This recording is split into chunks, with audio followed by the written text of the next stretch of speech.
Hello boys and girl, welcome to the my YouTube channel KLV life enjoy.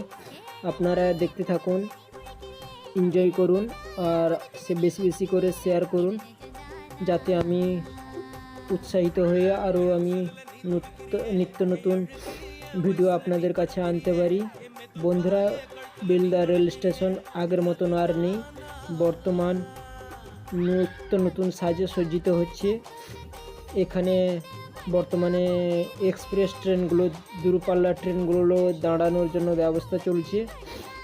Kharagpur পরেই এই Belda rail স্টেশনটি আমাদের পশ্চিম মেদিনীপুরের মধ্যে খুব বড় রেল স্টেশন হওয়ার জন্য সম্ভাবনা আছে, এবং এটি উড়িষ্যার পার্শ্ববর্তী নিকট বলে এটাকে বড় একটা রেল স্টেশন করার পরিকল্পনা আছে ভারত সরকারে। আপনারা যদি কেউ পার্শ্ববর্তী হয়ে থাকেন তাহলে এই রেল স্টেশনটি দেখতে আসতে পারেন, কেমন আগের থেকে এখন তার নতুন রূপ সজ্জিত হচ্ছে। তাই আপনারা এই রেল স্টেশনটি যদি কেউ বেড়াতে আসেন এবং দেখে যেতে পারেন। এই ইউটিউব চ্যানেলটি বেশি বেশি করে দেখুন আর শেয়ার করুন, আর লাইক করুন, কমেন্ট করুন, শেয়ার করুন।